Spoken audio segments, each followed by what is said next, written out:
So Karen, when I look at her name under participants, there's no microphone showing, just her camera. It's not like she's muted. There's no microphone showing. That's, Is wow. is her mic set for computer on? Don't know. Hmm.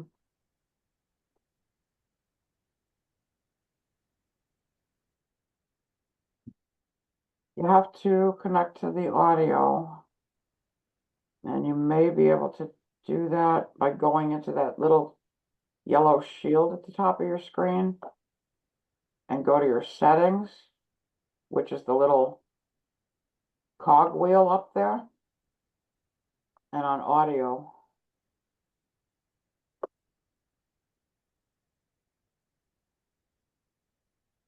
yikes.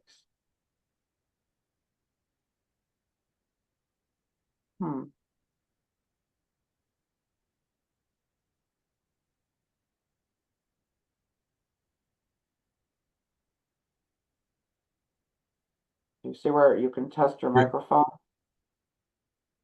Bridget, you may need to log off and log back on. We know She you're said she's on her phone. I just sent it on. There she goes. Okay, can you hear me now? Yes. Yes, we can hear you. Yay! Okay. Hi, everyone. I thought I was going to have to mime and have everyone lip read. Thank you for your patience. My name is Bridget, and I'm an alcoholic.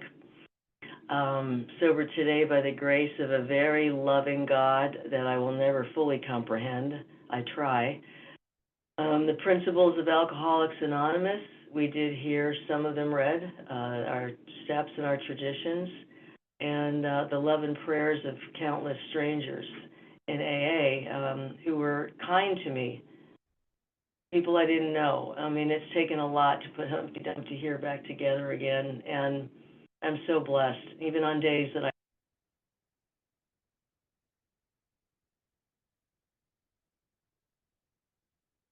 Okay, I just got muted again, sorry. Anyway, thank you, Stephen. He asked me to share. It's a privilege and an honor. And I don't know if there's any new people here at all. If so, welcome to the Last Chance Saloon. Not sure where everyone came from, but we all hit a place in our lives where it was, it's called desperation, and they call it a gift because I tried to manufacture a sobriety date for a long time. And I'd pick a date, and January 1st would come and go, and I'd still be drinking. I do have a sobriety date. It's December 17th, 1982.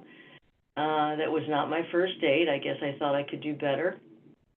And I came to Alcoholics Anonymous, the reason being, originally, I was from a gated community called California Institution for Women, in there for a crime I didn't commit, but that was always the story of my life. I didn't do it. I was just here. And when the sobriety date I have, I tell you, I didn't choose it.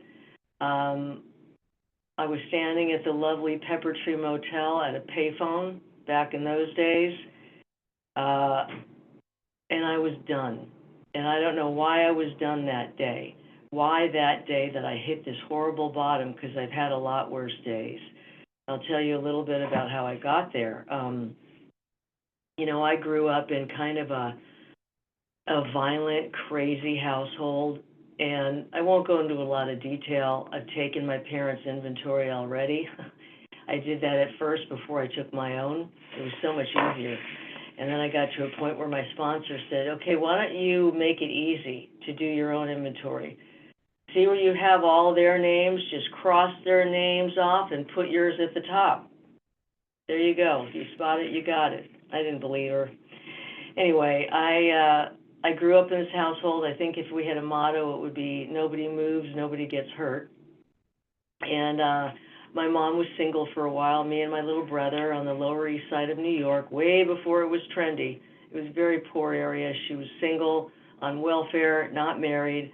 And what I remember, I think one of the first things I remember feeling was fear. And it wasn't my own fear. My mother was scared to death. She was 19 years old with these 2 little babies. And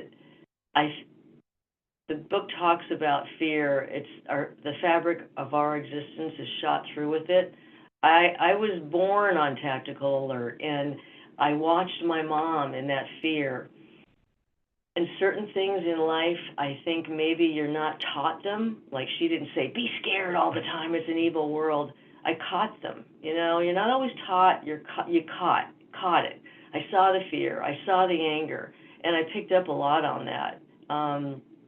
We ended up moving to California at one point, where my dad had moved out here. They got married, she had another kid, and I just remember growing up in this house and being petrified all the time. And my solution to being frightened was to be perfect. Because if you're perfect, you know, maybe they won't kill you, right? You just stay under the radar, be a good girl. My mother went to nursing school. She had a feeling that one day she'd be a single mom again. She put herself through school with a raging, violent husband and 3 kids and got her RN. And she wanted me to go to Catholic school. She was a devout Irish Catholic girl, so off I went to St. Patrick's. And I only mention this because I'm one of those people, I don't know about any of you, but I'm a lint trap for resentments. And if I get one, it seems to stick with me for a long time. And I remember one of my first resentments was, it had to do with the Catholic Church. I loved animals as a little girl, and I had all kinds of animals. I don't know where I found places for to stash them, but one of them was a hamster. And my friend had a hamster down the street. They fell in love. I said, okay, they're going to get married. I decided to perform a wedding. We put the hamsters in a wagon. We drag the wagon up to the church. We fill it full of flowers and Cheerios, you know, cereal. We bring it in the church, and I'm standing at the pulpit like the priest does, and my little friends, we're all about 7 years old, are in the pews, and I'm going to have this hamster wedding. I've got a hamster in each hand, and all of a sudden I look at the kids' faces, and their eyes just got big as a saucer.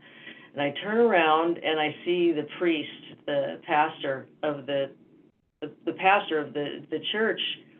He started yelling, "What are you kids doing in this church?" And I said, well, the hamsters are getting married. And he said, you've got animals in here? You get them out of here. Animals don't have a soul. And I never forgot that. Clearly, I never forgot it, you know, all these years later. And I remember one of the kids in the pew said, well, what about Noah's Ark? He said, get out. So we got out, and I took my little hamsters in my wagon, and we all left. And I was despondent. I mean, I can't tell you how crushed I was over the hamster nuptials being canceled. I got thrown out of school for that, for having animals in church. And I remember my mom, who's a tough little cookie, she went up to that rectory, had a talk with the priest. I was back in school the next day. And for some reason, I never forgot that. I thought, I will never again go to another human being I've got to get to God through him. No way. I got to find another way. And I got into a phase of my life where, I don't know if you women remember Nancy Drew, but I became addicted to Nancy Drew books. That was an escape for me. For those of you who don't know, Nancy was an amateur detective. She was 18 forever. She had a rich dad who was an attorney. She had a maid. She was an only child. Her mother was dead. She had the perfect life as far as I was concerned. And Nancy solved mysteries. The FBI would come to Nancy when they couldn't figure out a crime. And one of my favorite stories was, she lived in some mythical town in New York, a very wealthy area, and there was a ring of diamond thieves that had just pillaged the city. So the jewelry stores, the police didn't have a trace, but Nancy had a clue somehow, and the trail led her to Russia. She had the weekend off, so off she went to Russia, and the trail led her to St. Petersburg, where the Bolshoi Ballet was performing, and the prima ballerina didn't show up. She was missing, apparently kidnapped. It just so happens Nancy had her toe shoes in her purse, so she went on to perform, got a standing ovation. After the show, she went backstage. She found the kidnapped ballerina in the basement. Somehow it was connected to the diamond thieves in New York, and she wrapped it all up in a weekend. And on her way back home, after every story, it would always say, and Nancy could not wait till her next mystery. And neither could I, because I loved the adrenaline, I loved mysteries, I loved watching detective shows on TV, but I also loved dance. I wanted to be a detective or a ballerina. And my mother said, you better lean towards dancing. Detective work isn't what it's cut out to be. So I got into dance. I got into ballet, and I walked into that dance studio, and it felt like a church to me. I was in love. My shoulders went down, I exhaled. It was like a spiritual experience, and I loved dance, and I found something I was good at. And I did that like I drank. I mean, I was obsessive, I was addicted, I got scholarships, I got a job in New York, I got my equity card before I was 16, and you know, I remember thinking, God, if I can just get this and get out of this house and be an emancipated minor, I'll be happy. I know it's the solution to my fear and my insecurity. I'm one of those people that if you stepped on my foot, I'd apologize. But again, we know, or at least I found out in sobriety, that nothing can fill this bottomless pit of a hole. You know, I thought the same thing when I was a girl. I wanted this blue Schwinn bike. Had tassels on the handlebars, it had a white basket with flowers on it, and I told my mom, please have Dad buy it for me. It must have been March. For Christmas, I want this bicycle. I'll be happy forever. And I remember going into the bike shop, and I smelled the bike. I smelled the plastic. That should have been a clue right there. I can't wait to get this bike, and I got the bike for Christmas. I was elated for about a week. And then it went away, and the newness of the bike wore off, and now what? Now what's going to make me happy? I was always looking for something, because it wasn't inside of me. Anyway, my first drink, I'll get to that. I went to a school party that I didn't want to go to. I was the geeky ballerina girl, and my mom said, go to the party, it'll be good for you. She dropped me off. I couldn't wait for her to pick me up. I couldn't wait till 10 o'clock, and I'm standing in the corner wanting not to be noticed, and these cool girls were hanging out in the back corner, and they're drinking something. They hold up this bottle, and they motioned me to come over, and I thought, wow, they must think I'm cool. I went over there, and they handed me this bottle. It was Bacardi 151, and I drank it like it's water. I hadn't been to drinking school. I never had a drink in my life. I'd been exposed to alcohol. Her mom and her dad died of alcoholism. They were horrible drunks. I mean, the abuse my mother took just growing up, never mind being married. I never wanted to smell booze again, but I drank it because I wanted to fit in, and I didn't like the way it tasted.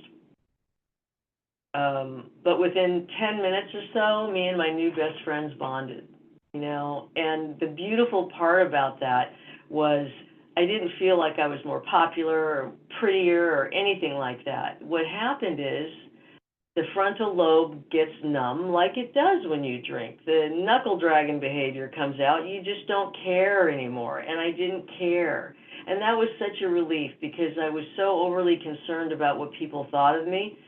Self-centered fear. I didn't care much for you, but what you thought of me was important, and I didn't give a crap, you know? Now, I didn't become a teenage alcoholic that night or right away, but from a year to that day, I'd been kicked out of school. Dance started to mean nothing to me, and my mom said to me, what happened to my scholar? I mean, I broke that woman's heart. By then, my parents were divorced. She's raising 3 crazy kids alone, working nights at County General Hospital in the emergency room. And I looked at her and said, well, if I had a better childhood, I wouldn't be like this. You know, the denial of an alcoholic, the blame. You mean, if you love an alcoholic, you're going down. And I didn't mean to take her there, but that's exactly what I said, and that's how I behaved. It got to the point with my drinking that, you know, I was getting in car accidents and I was getting in trouble, and the police would bring me home, and driving drunk and get OR'd. And, back then, before Mothers Against Drunk Driving, people drank, drove, didn't end up in jail for long sentences. Thank God that's changed. But my mother said, you got to go. And I was in a foster home for a while. People I knew, I had a great time. I loved those kids. They partied like crazy. They drank a lot. The parents didn't care. And my life, I started to not have as much fun as I used to. I started to miss the person I used to be. I missed dance. I missed my little steady boyfriend. I missed my mom. I started to miss things, but what I did instead was just drink more.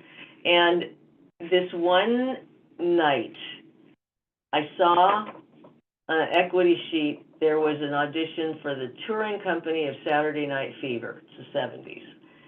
And I thought, you know what, I'm going to audition for this job, and if I get it, I'll never drink. I won't drink because I'll be happy again, and I'll be busy, and I'll be doing something I love. And on the way to the audition, I had a couple of shots of this stuff called Slivovitz, Yugoslavian plum brandy. It was like, this stuff tasted like firewater, and it must have been because I don't remember anything for 2 days. I came to in the hospital. The last thing I'd remembered was getting in my car. Didn't know how I ended up in the hospital. When I tried to sit up, my whole body was really sore. I was escorted to the bathroom, and my face was just covered with blood. I could hardly see my own eyes. And I just come out of a coma. I was delirious. What had happened is, in a blackout, I ran a red light. I hit a family. I hit a car full of people, and I went head first through the windshield. This is before seatbelts.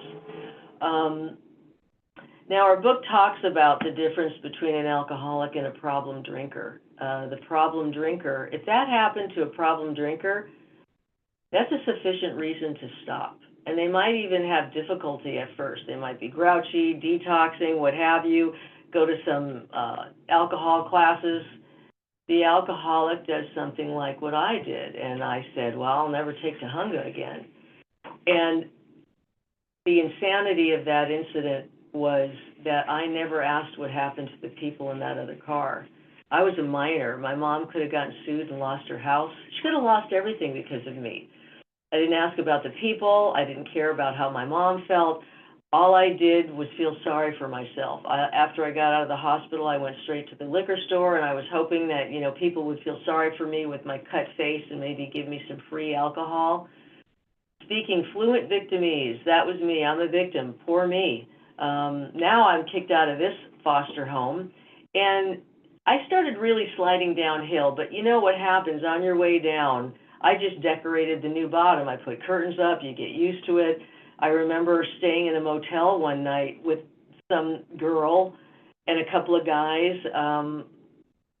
I needed a place to sleep, and I walked in. That place was disgusting. And after a couple of drinks, you get used to it. And I went back the next night. And, Dr. Silkworth talks about this in the doctor's opinion, that the alcoholic life seems the only normal one. Eventually, you get used to not showering and living the way you live. I grew up taking a bath every night, sleeping in a canopy bed and saying my prayers. That was a far cry from where I was living. And from there, I won't go into the whole 10 years of debauchery, because I wish I had a story of I got married in a blackout to some rich guy and I'm still collecting alimony. Not me. I met a couple of real winners. One of them was a professional burglar from New York. I don't know why that impressed me. I guess the professional part. Anyway, he'd robbed a museum, allegedly. He had all this artwork in the car. And he said, we're going to make $1 million. And I thought, oh my God, this is my dream come true. I'll be happy forever with all this money. And he said, we're driving and drinking and thinking and planning. What are we going to do with this artwork? I know nothing about art. And we're in the desert at this point, and I don't know which desert. I live in Los Angeles, California. We could have been in Barstow going to Vegas. We could have been in Palm Springs. Who knows? And he offered me a substance, a white powder that he said would help us stay up longer and think better. And my first reaction was, I don't do that. I don't do anything but drink. That's addicting. It's bad for you. But of course, when I drink, I'm open to suggestions. So I had some, and within about 10 minutes, I'm telling you, I was decoding license plates, and the radio was giving me messages, and I was flipping out. And he kept asking me if I had to go to the bathroom. We're in the middle of the desert. There's nothing but cactus. I know this guy's going to dump me in the desert. So I took the next indicated step, and I had Valium in my purse, and I poured it into his beer. And I got it out of someone's medicine cabinet. I'm not a pill taker. You take pills, you wait 30 minutes. I mean, who's got that kind of time anyway? So I just had them handy. They were handy. He got very woozy. He pulled over. He passed out cold. And I got him out of the car, kicked him with my legs, left him there, and took off. And I call it my one night of staying up for a week, because that's exactly what I did. And I'm driving, and I'm drinking, and thinking, and can't sleep. And I finally make it back to Hollywood, and through a series of circumstances and more debauchery, meet some other guy who said, you know what, I'm house sitting for a month, and I've got a car. You can stay with me. Yeah, house sitting, right. So he's got this brand new car. I remember the car, it was a 280Z. And he goes, why don't you drive? I'm a little drunk. Okay. So I get in this car, I'm driving probably no more than a few minutes, and the police sirens are on behind us. And I thought, well, what did I do? And they pulled us over, and they said, get out of the car with your hands up, face down on the ground. That sounds pretty serious for a, expired license plate or whatever it was. What had happened is this guy stole this car, and when the police pulled us over, he told the cops he was hitchhiking. He'd never seen me before. So now I start to hit a phase in my drinking where it's no longer fun, it's not working, yet I cannot stop. And I get bailed out of jail, and then I have to go see a probation officer. I've got to go to a public defender. I've got a court date coming up, and it was recommended I go into some treatment place to live, because if you go to court homeless from the streets, it doesn't look good. I could be doing some time that way. Anyway, I went to this recovery place. The only thing that they did was really take us to meetings of Alcoholics Anonymous. Thank God they introduced me to you people. They threw me out. They said I had an attitude problem. They said this program will ruin my drinking. I said, well, not if I drink enough, it won't. And I remember sitting on Fair Oaks Boulevard in Pasadena, my belongings in a little plastic bag. That was my life. And found a liquor store and drank. Found a place to live. Crash. I didn't really live anywhere. I could technically say I was homeless. And then I show up for this court date. And I showed up with a letter in hand to another 9-month program. And I thought, here I am, I got it made. I'll just go in one of these places and, don't drink for a while, and, then I'll get my life together. I just did not know I couldn't drink anymore. And the judge sentenced me to state prison. So I was shocked. My heart hit the ground. I felt powerlessness, and I heard you say it in meetings. My first meeting was a place, I'll never forget the name, Hole in the Ground. It's in Huntington Park, outside of part of LA County. And I remember a woman took a cake for a year. The whole room exploded with applause. I didn't think it was funny. She hadn't had a drink in a year. I did not get one day at a time. I did not believe that you were sober every day. I thought, after a few months, you can have a drink, you have some on the weekends. Anyway, hospitals and institutions came in to the gated community, thank you, God. And for the first time, I heard people I could identify with. I grew up with my fiance, with my dance coach, with an agent, with my parents, with the nuns telling me, you can't drink. You have to stop. Look at your life. They were telling me to do something they had never done. They don't know the phenomena of craving like you do. They don't know the mental insanity that happens when I put down a drink and I'm left with the inside of my head. It's like a psychological theme park up here. They don't understand. But these women who spoke on this panel told my story. And I wish I could tell you that when I paroled and I got out, I had to go to finished a treatment center. I had 9 months in a program. I'd love to tell you that that was it. I hit my bottom. I'm done. But I walked in the front door of this treatment facility and I walked out the back so I could go drink. I mean, the definition of insanity. And I had to get back in because I had a court date coming up. I was in trouble. And they let me back in within 30 days and they threw me out again for drinking. This is how I ended up at the Pepper Tree Motel. I had enough money on my books to get a motel for a few days. While I was there, I had phone numbers from you people when I was in this recovery house. And you'd pick me up and you'd take us to meetings and we'd meet you at meetings and you were generous. And I called people and I said, I need help. I'm in this motel. And people were taking me to meetings, but I was drunk every time they showed up. And this one night, December 16th, these two people said, Bridget, if you want what we have, you know where to go. You're drunk every time we get you. So we're leaving you here tonight. And I was devastated. I thought, you people are cruel. That's horrible. You're supposed to help me. And I drank myself to sleep. And when I came to the next morning, it was December 17th, I had to make a phone call. The only phone call I had to make. No one wanted to talk to me. I had no one to call. It was the PO. You call this number, and there's a recording that tells you if you have to go give a urine sample. And as I stood there at the payphone, I looked out at this beautiful blue, crisp December morning sky. And it was very cold in LA, but it was crisp and it was clear. And this thought came to me, and it was clear as a bell. I will never drink again. I'm done. I know it's a day at a time. I know I have to commit, though. And I know it's going to be hard.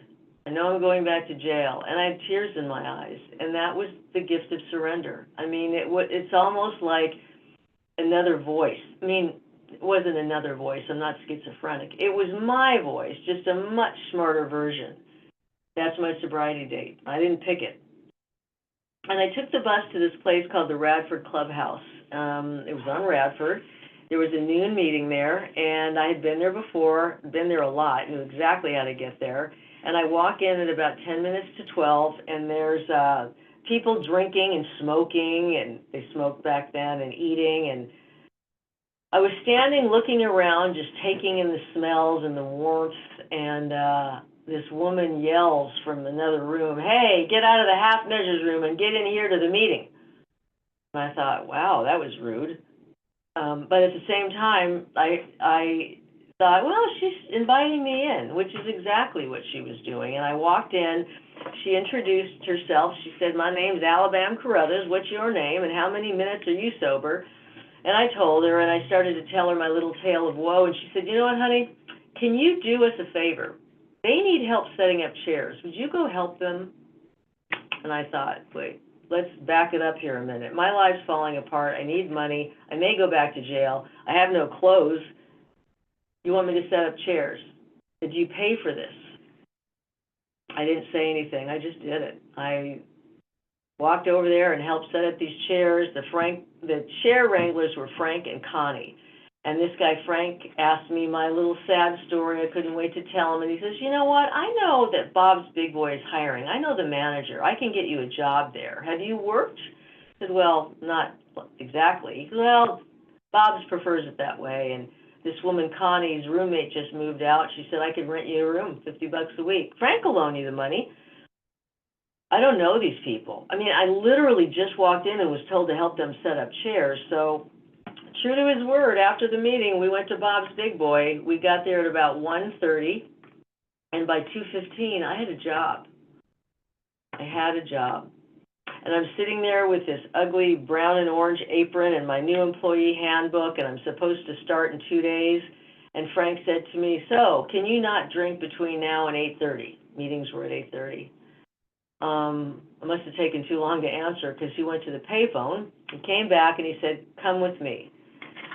We went to another coffee shop. There's a bunch of alcoholics there, drinking and smoking and eating pie and laughing, and he shoved me in the middle of these people and ordered me some coffee and more coffee and more coffee, and pretty soon he's got to go, and he said, Marie will give you a ride, go with her. And so after a little while, this woman, Marie, Says, come on, let's go. I'll take you to the meeting. We got to make some stops first. And we went to her apartment. She stopped at the store. She got gas. And I just got to be with someone who had a functioning life.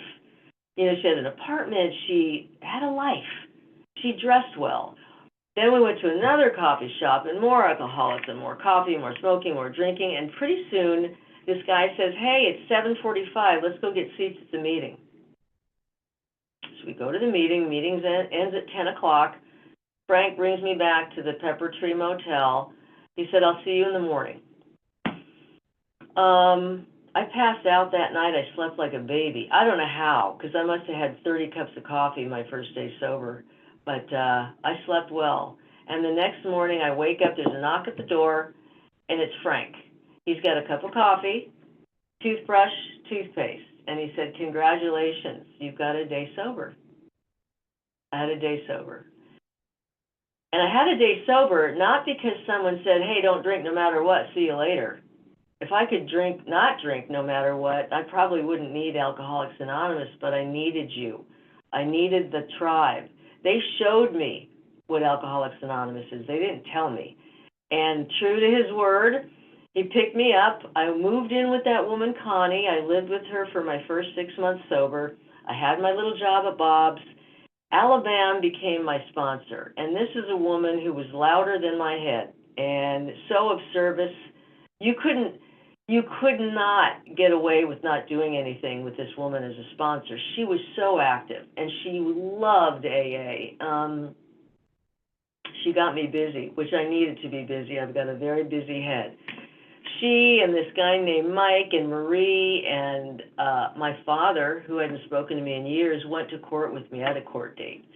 And because I had violated my probation, very big chance of going back and doing the rest of the 3 years that I was given, to go back and do another 18 months. And I was petrified. I had letters from my boss. I had recommendation letters from people that said she's doing really well. And the judge read the letters. He looked at me. He looked at my friends, and he says, I don't know why I'm doing this, but I'm going to let you stay. You're on testing for 3 years. But you will remain free, and if I ever see you in this courtroom again. And I walked out of there a free woman, physically free. And I was thrilled. I mean, that lasted for about a week, and then you forget where you came from, as we often do. But what I did discover later in sobriety is that the prison that I suffer from is right here. And I'm the only one that has the key, and it's called the key of willingness, to start working the steps. And I did my first inventory, and I blamed everyone for my problems. And it took a while for me to take responsibility and see that I had character defects. It's really astounding. I thought I could just not drink. I heard my sponsor talk about the steps. I knew the inventory was supposed to lead us somewhere else, but I kind of got stuck there. You know, I was a victim, a rotten childhood. I'm just a tortured artist, and as long as I don't drink and I stay busy in AA, I'll be fine. And I wasn't fine. By the time I had 5 years sober, I didn't like you people anymore. You lost your sense of humor. I was bored with AA. And the fact is that, you know, I was in a little bit of a dry drunk. And I did another inventory. And this time the inventory was a little bit deeper than that first one. I mean, how deep can you go when you've got 3 months sober and you're a crazy person? I mean, I knew the truth that I knew then, which wasn't a whole lot of truth. And this time I got down a little bit further, and I had to start changing the way I behaved towards people, my behavior, the way I treated my family, the way I blamed my mother. And I started taking this program a little bit deeper and had to renew my spirit. And I got so many gifts in sobriety. You know, I was able to go back to school. I was able to start dancing again, get in the theater company. I graduated from college, and I got a grant to go to graduate school. Just before that happened, you know, sometimes you have these big deals in sobriety that will bring you to your knees again. I've had many, but this one leveled me. It leveled my family. My beautiful Irish twin brother named Louis, he was an athlete, a very talented athlete, but he's also one of us. and had a hard time stopping drinking. I was at a dance studio. I get a call from my sister that my brother Louis was in a coma, that he'd been in the hospital for a week under a John Doe. What had happened is he was drinking, doing some other stuff, and the people he was with, he overdosed, he stopped breathing, they dumped his body in a field and left him there, left him for dead. Someone called the paramedics. The paramedics came and got him, but by the time they picked him up, he hadn't been breathing for a while, and there was brain damage. So when I got to the hospital, I couldn't even drive. I called a friend who happened to be fairly new in the program. And newcomers are so wired for sound, you could call them at 2 in the morning. They're there. Come in very handy. And I walked down the hallway in the critical care unit, and all you can hear are these machines beeping, and it's quiet. And you don't know if it's day or night in a hospital. And it was so eerie. And I walked in, and I see my brother with a tube down his throat, unresponsive. He had been there a week, and already his legs had atrophied. They were the size of my arm, and I was just horrified. How could you do this to my brother? I hated the people. I hated God. My mother flew in. She had moved to Georgia by then, and to see her son like this, my sister, my father flew out from New York. My parents hadn't spoken in years. A fractured family now was destroyed. And I remember going to a meeting and saying, sharing about how much I hated God. You know, why did God do this? You know, why my family? Why my beautiful brother? He was sweet. Yeah, he was an alcoholic. I've met real jerks in the world. Why not them? And this woman shared, she said, you know, I asked God the same question when my little baby daughter died. I said, you know, why me? Why my daughter? And she said, God answered me. And God said, because, Polly, there's just something about you that pisses me off. And everyone started laughing. And I got it. It's not personal. Things happen in life. Horrible things happen. It didn't happen to me. It happened around me. It happened to somebody I love.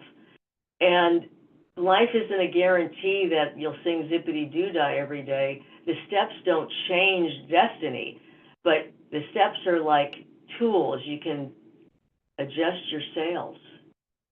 We get through stuff, and sometimes it just feels like crap, and that's the way it's going to be.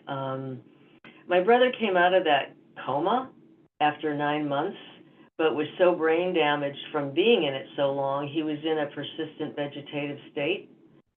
For 17 years, we took care of him. My mother would not let him go to a nursing home. She nursed him. He never had a bed sore in all those years. We shaved him. We bathed him. It was gruesome. And eventually I had to accept that this is the new normal for Louis. This is my new brother. And then I'm helping my mom take care of him, and then I end up taking care of 2 people almost. And I got to a level of sadness I never experienced. I never experienced something so deep. But I got this grant to go to graduate school, and I went. I knew that I had to keep moving, you know, smart feet. You don't stand still. When your ass is on fire, go. And the first week of graduate school, I had a heart attack. Not a traditional clogged artery heart attack. I had a rare aneurysm and my main artery shredded. And I was rushed to the hospital. I didn't know what was wrong with me. I was at the gym. I had really bad heartburn. I couldn't imagine a 40-year-old woman having a heart attack. I'm an athlete. Well, I get out of the hospital, and when I get the bill, I almost had another heart attack. I didn't have health insurance. I was in between insurance plans in that window where if a disaster happens, you're screwed. Disaster happened. And I was freaking out about this bill. Now I have to drop out of school for a semester. I lost my job. I've got this huge over $100,000 hospital bill, no way of paying it. And I'm like, all right, this is great, God, just keep it coming, keep it coming. Then I really started to speak victimese and full of self-centered fear and self-pity, which I thought was completely justified. But one thing that has saved me is service. I had a panel at the Salvation Army, an H&I panel, and I didn't want to go this one Saturday night. I was tired, I was frail. It had been a couple of months being out of the hospital, but I showed up for my panel because that's what we do. We show up. And I've learned, our book says it, you probably know it, faith without works is dead. I can't sit in my living room and pray for a rent check. I got to get out of the house. It reminds me of this story a friend of mine told me once. There was a rabbi and a priest, and they're at a prize fight. And one of the guys gets in the ring, and he makes the sign of the cross like this. And the rabbi said to the priest, "What does that mean anyway?" And the priest said, "Well, it doesn't mean a damn thing if the boy can't fight." We have work to do in this program. Anyway, I go on my panel. After the panel, I'm thoroughly depressed because I've just been around homeless people and I want to be uplifted because it's all about me. And this guy says to me, "Do you remember me?" And I didn't. And then he told me his name. He had had 8 years sober at one time, and he did really well. He started his own business. The guy got wealthy. And then I didn't see him anymore in AA. Well, here he is. He was in Beverly Hills. Now he's at the Salvation Army. And apparently things got so good, they got in the way of AA. He forgot why his life got good. And he said, "I can help you with that hospital bill." I thought to myself, you can't afford to pay attention. But I was so depressed, I listened. He gave me a bunch of information. He actually rode a bicycle to my house, to my apartment the next day. And he goes, "Here's what you do. Here's who you call." And I thought it was a bunch of crap, but why not? You know, give it a whirl. And I called this woman at this place, social services office, and she wanted my bank account information and my rent information, and I faxed it to her. They lost it. I faxed it. I'm getting notices that your bills are, you got to pay this bill. I'm trying to put it on hold. This was a full-time job. I'm buying lottery tickets. I wrote Oprah a letter. "I need money, please. I got to get this bill paid." Well, after about 4 months of letter writing and refaxing my bank statements, I get a letter in the mail from Cedars-Sinai Hospital. And it said, "Dear Miss Brookman, your hospital bill of $130,000 has been waived. You have a zero balance and a year of health care." And all I did was go on my panel. All I did was show up for my Salvation Army panel. It wasn't Oprah, it wasn't lottery tickets, it wasn't some ingenious plan. Just like, that's how I got my first job. I just showed up to set up chairs, and your life changes on a dime. And I know that for me, when my life seems like it's falling apart, it's in the steps, it's in service. You know, after a few years after that, I was getting ready to graduate from graduate school, and my mother and my brother both died months apart. And I hit another level of grieving I didn't know existed. I got into a depression. I mean, this was a deep one. And I kept thinking, you know what, there's something really wrong with me. I think I have psychological problems. I can't get out of this funk. And I remember sharing with someone, and this went on for a few years. I lost my job again. It was a contract position, and I'm down. I don't have money. I'm depressed. I remember a guy saying to me, "You know what, Bridget, you know what you have? It's called advanced alcoholism. This is a progressive illness. It gets worse, never better. And the progressive illness is alcoholism, not alcoholism. It's not the alcohol. It lives in here. That's where it's alive and well." And I had to be beaten into a state of reasonableness again and go through those steps and begin a 10, 11, and 12 practice like I never practiced before. I had those character defects that I found midway through my sobriety. Probably took me 20 years to see that I really had defects. They had slipped beneath the couch cushions. They ceased to become a real piece of business. And I was slacking on prayer and meditation. I say my prayers, I read the daily reader in the morning, and I go do my day. I didn't have a conscious contact with God. I was petrified. I didn't trust God.